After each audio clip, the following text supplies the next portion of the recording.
There's something I often hear when victims of DV in relationships speak on their experiences. They often say, I never thought it would happen to me. Ask yourself why you thought that. Why did you think it would never happen to you? Is it because you were always soft spoken and feminine when you interacted with men? Or because you're always masculine and domineering when you interacted with men? Because the quote respectable men are also capable of abuse, and often their behavior and actions is excused with misogynistic rationalization.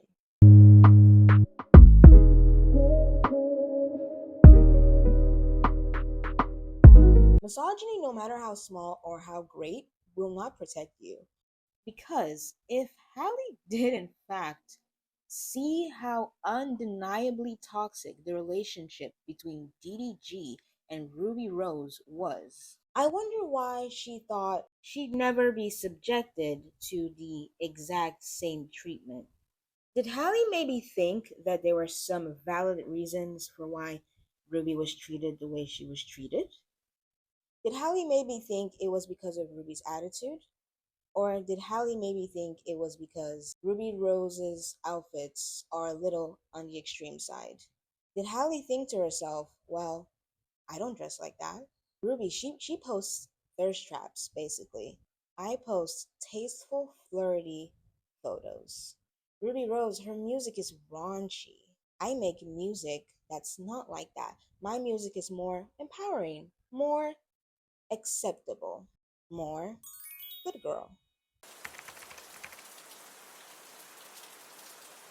First, I'd like to say clear and loud that I am not blaming Holly Bailey or Ruby Rose or any other victim of DV for their experience of DV or any other form of violence they've been through. I recorded this video to explain to people of all genders that no matter how respectable, submissive, modest, religious, or conventionally feminine they are, misogyny, no matter how small or great, will not protect anybody from violence. As a woman attracted to men, why did you believe or why did you think that you would never find yourself in a DV situation, especially when the most probable perpetrators are not being taught to do better. And even if they do better, they're not going to tell their fellow man to also do better.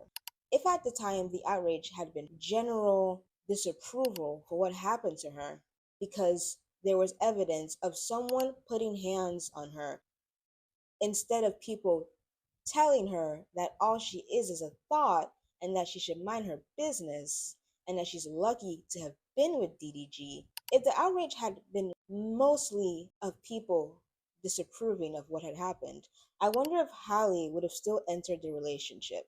But allegedly, Hallie was already on Ruby's close friends list on IG, where Hallie could see the evidence of DDG being a horrible boyfriend. And Hallie still got with DDG. Misogyny, no matter how small or how great, will not save you. Some of the men that are defending DDG are also saying that if he didn't put hands on Ruby Rose, then there's no way he put hands on Hallie. Yeah, he doesn't give But vibes. but he doesn't. Yeah, he doesn't give me woman vibes, bro. Be honest with y'all. He does not give me woman vibes. And here's the thing. If he ain't smacked Ruby Rose, I doubt that he was smacked that chick. Because Ruby Rose is literally a thought, big thought. And that statement is dripping with misogyny. And before you say, oh, okay, well, we don't expect much from that man, okay? But what he just said in that clip is the sentiment a lot of people had when the photos of Ruby Rose's bruises initially leaked. I would never defend anyone accused of doing something bad, especially on the internet. If parents don't even know their children, how can you go on the internet defend this man saying that it's not him, that he'd never? It never amazes me how confident men are when stating what they think their friends are capable and aren't capable of doing. Yo, Stop these fake allegations. This is a father. This is a real person. This is a good, he does a lot for a lot of people. He's a man, he's a father, and we're gonna respect him, we're gonna love him. WDDG. But this is the first time I ever spoke on this situation. Like, and I've been dealing with this for a long time. I never spoke on it. I don't like putting y'all in my real life business. He's talking to an AI, and the AI has the voice of the mother of his child. Where's Halo at? What do you mean? He's sleeping, he's in bed, RN? Get on live, I call her the mother of my child. I call her this and that, nothing but be respectful. Give me my son back. What? Why are you acting like this? What have I ever done for you to act like I'm some sort of monster that would keep your son from you? You hear about the long custody battles and how evil women are, about their treacherous nature to go and destroy lives.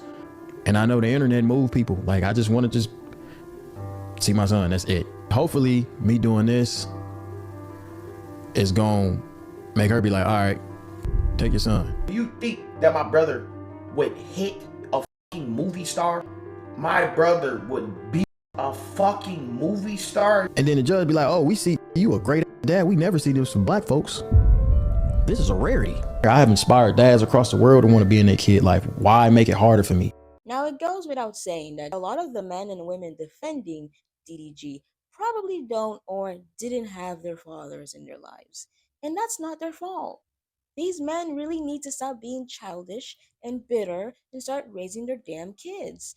Because the bar can no longer stoop so low that some of you actually believe that this man is a great father, and some of you, dare I say, actually view this man as your father figure. There should not be only one thing on the list of requirements that makes one a good father. Heavy. Real shit. DDG is a pioneer to the game. YouTube, streaming, everything, making music. You guys hate on him, bro. I don't know. My community is so toxic, bro. This guy is ever put WDDG in the chat, bro. All I'm hearing is that he has money and he doesn't give the vibe of an abuser, so let him see his son. Yikes. I have a question. Come here for a sec. Are you sleeping with DDG? Are you bending over? Or are you bending him over? I believe that every human being is insecure. Every human being has insecurities. The difference lies in how deeply every human being feels them and how well they manage them. Some people are overwhelmed by theirs, while others have found healthier ways to cope or keep them in check. But it doesn't change the fact that every human being has insecurities. So that means every man has insecurities. Unfortunately, insecurities in men is linked to violence. With that, I am going to make the logical jump to say that every insecure man is capable of being violent. I am not saying that all men are violent. What I am saying is that all insecure men are capable of being violent. Not are violent, but are capable of being violent. Yet, many women still have the belief that they could never let something like DV happen to them. Now, some of you are saying, well, those are just the really, really bad apples of our society.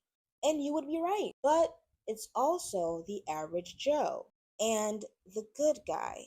Because if everyone has insecurities, and if insecurities in men is linked to violence, then that means that all insecure men are capable of being violent. A lot of people like to believe in the illusion of the small minority, that there is only a small minority, a sliver of bad men that are responsible for all the sexual and violent crimes perpetrated against women. A lot of people want to believe it's not them, it's not anyone they know, and it's not anyone they choose to associate with. But when certain factors exist in a given environment, many people have and will be abusive. Now, I already knew that DDG was an insecure man, but after watching Rome with Romy's 6-part case study on his relationship with Halle, I realized just how deeply insecure he really is. Shout out to this YouTuber, by the way. Her videos are incredibly detailed and well researched, and I will be using some clips from her series to highlight just how profoundly DDG's insecurity shaped his behavior. The reason why I'm including these clips is to add some depth to my broader theory that all insecure men are capable of being violent. Not necessarily that they all will be violent, but that the potential is always there. And I had to realize that, nigga, you didn't drop out of college, you didn't move to LA, you didn't buy 2 foreign cars, you didn't move your mama fucking hood, nigga, you didn't work your ass off, you didn't start really rapping last October and get signed 6 months later. One time get signed and make all this money just to feel unwanted or unappreciated. I wanted to be with her. She wouldn't say what he wanted her to say. Red flag. He said another concerning thing. He said that he could have punched the wall because he just wanted her to say that she wants to be with him, but she wasn't saying it. So then he got angry because she wouldn't say it. You feel me? And she used to call me controlling and shit, and I'm like, nah, you the controller. Like, it was like, nigga, I could have punched a hole in my wall last night. You feel me? And I'm like, bro, it's so simple for you to just tell me you want to be with me. Like, what the fuck is, you know what I'm saying? When it feels like you're giving so much, and sometimes you maybe feel like you're giving more than that person, and they still don't see your appreciation, that is not something I can fix. That is something that person has to find within themselves to love themselves. When you are constantly doing for someone, and they're still saying that you don't appreciate them, that is just mind-blowing to me. And after a while, when someone isn't noticing your appreciation for them, it becomes draining, and quite frankly, I'm tired. Titled Arguments that was about their breakup. Verse 3, this is where he gets angry. After the breakup, he's like, let me get my pen and paper. I got more to write because I'm tired of her trying me. His emotions came out. Last verse was before the breakup. Still wondering if we gonna make up. Used to text good morning, now I get a GM. Washed up rappers in your fucking DM. Still wondering if you want to see him. Stayed out till the morning after fucking PM. Used to be my baby, now I call you my ex. Them basketball players only want you for sex. You see, I told y'all, he had an insecurity about b-ball players from before. At first, I was begging for him back, but then I was like, why am I begging for you? Like, I've been single like a year max. really? You're a relationship guy. Yeah. I feel like being in a relationship slows you down. No, I do for sure. She cheated on me. What? On a break. On a break. How long was the break? Nah, that's cheating. Like a month, 2 months. That's cheating. I'm not But going it was just the dude it was with that fucked me up. Yeah, that hurt you more. I never got over it. We got back together. And then I just started cheating on her. Because I couldn't get over it. I couldn't get over it. I'm like, I listened to this nigga music. I'm like, I couldn't get over it. I heard her listening to this girl's song.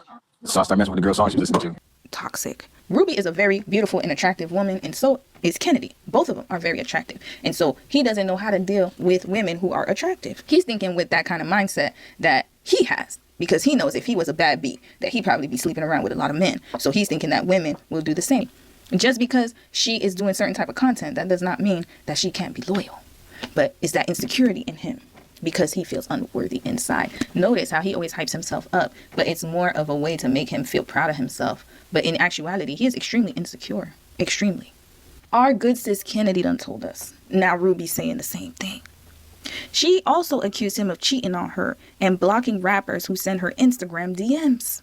I loved him for real, but it's just too much now. He deserves to be happy, and so do I. I'm not the one for him. Literally blocks every rapper in the industry who DMs me. Like, damn, I just want to make music SMH. IDGAF, so I don't give a F how another N-word feel about me. Sis is just trying to collab, and he's sitting here blocking her blessings because he wants to be the only one to get the admiration for putting her on. That's what that is. These are Ruby Rose's bruises and the text messages where DDG is seen allegedly threatening her if Ruby tries to expose him. Remember, our sis Kennedy said that he would like to destroy her personal belongings. That's how it starts. It starts little by little and then it escalates. And he's fully threatening her. So now Ruby said, it's already bad and you're threatening to end my career if I tell people how you hit on me. On the 11th of February, 2023, Ruby tweeted this after seeing Halle wearing one of her t-shirts. She tweeted this months before The Little Mermaid would premiere, which started this back and forth between Ruby Rose and DDG. Again, before The Little Mermaid would premiere. Ruby had the receipts though, and he wasn't able to dispute this. So let's read through this. He messaged her and asked her, you still in LA? And she said, yeah. Then he wrote WYO and she said, getting ready. How about you? HBU. And then she asked him, you hitting me the day y'all argue is so you LOL. And then he wrote back and said, LOL, you right. Let me go heal first.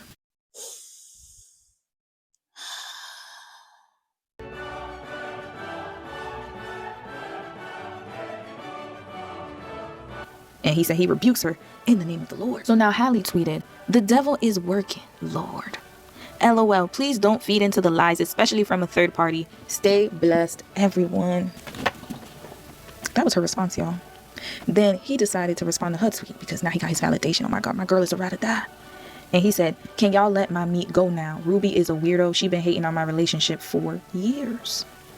Then he said, she's weird and been trying to get back with me ever since I moved on. Hence, she ain't got another N-word since. And Ruby decided to respond, you call me every time you see me with a new N-word talking shit about them. I'm single because I don't play that shit. You know that. That's why you went to the calm girl who will put up with it. Still wanted to give him a try. Don't be embarrassing. The devil is who you're laying your head next to, baby. And so Halle thinks she's better than Ruby. So now after all this happened, they got back together, y'all.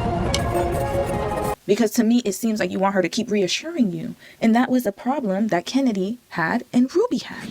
He needs constant reassurance, y'all. This is an issue. It's mental. I keep telling y'all that. Sometimes I feel so defeated, broken hearts repeated. Oh, said I love you. Did you mean it? Why don't I believe it? Again, you know, this is internal. This is something that he needs to address himself. It's a struggle, y'all. You know I love you a lot. I don't give a F if that ish for promo. I don't want to see this ish no more. Why is y'all holding hands in the photo? You know I'm insecure. That's a no-no. So instead of you fixing your insecurity and trying to figure out a way for you to be more secure in yourself and in your relationship and trusting your partner like a grown adult, you would rather have temper tantrums and post all this on social media and make music and make your girl look bad. All these N-words that be in your DM trying to tell you they proud, but them other effers don't even know you, so I want to know how. They're proud of her because she's about to be the first black mermaid on Disney. Can you not see that? All these industry N-words is lame. They just want you because you got a name and because you're the girl that I claim. He swear everybody want his girls because of him.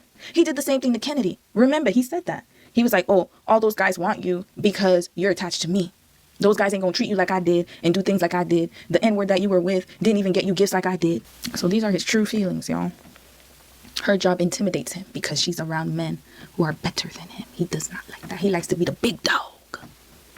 He wants to be the one that's admired. He wants to be the best one in the room. Abuse means causing harm.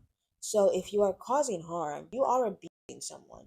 Whether that's intense yelling, breaking furniture in a fit of rage, throwing a plate next to someone's head, making threats, intimidating someone through your body or strength, punching holes through doors, slamming doors, putting hands on someone. Just because half or most of the time you're a good guy and you've only done harmful things once or a few times doesn't exempt you from being a bad person.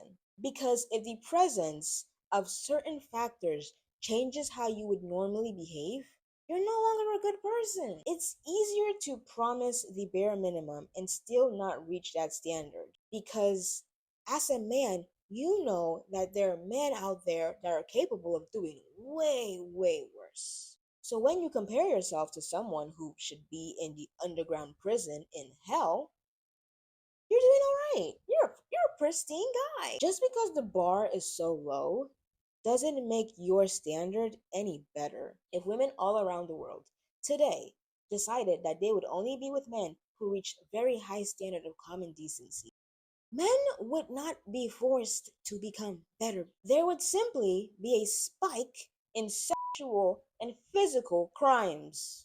Why? Because it's easier. Way easier than self-reflection and self-control.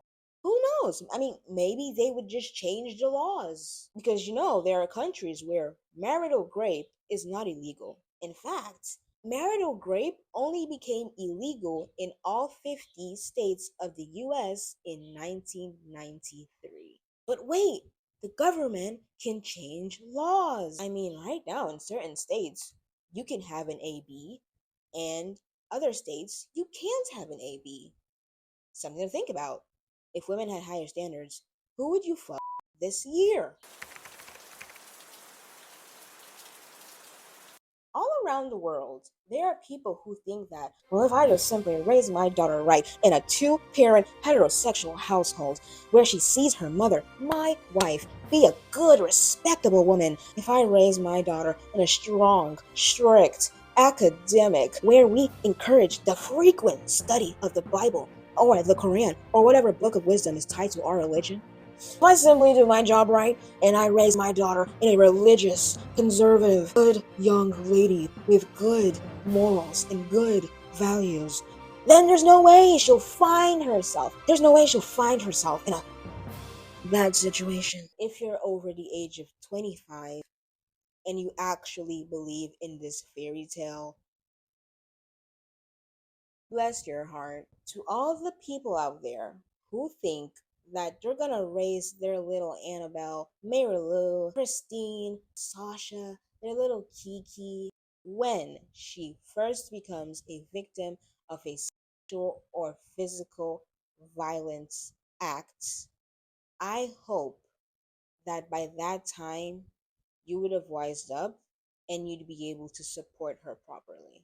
Misogyny will not save your little girl. You want to know why? Because your daughter being raised or following a strict conservative lifestyle or childhood or upbringing has absolutely nothing to do with the man she will date or marry or interact with.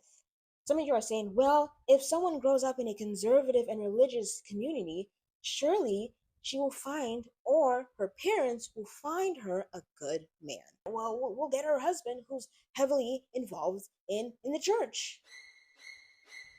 We'll find her someone who's college educated. Okay, well, those jobs are for sissies anyways. We'll get her a man who has good discipline and who has good leadership qualities. We'll get her a man who's on a straight and narrow.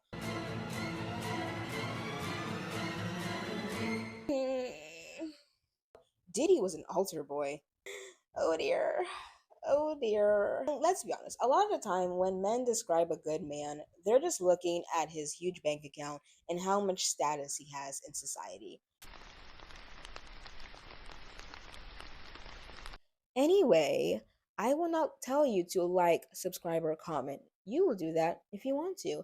But if the spirit moves you, or if my witchcraft just happens to work, I'm glad you stayed, and I hope to see you again.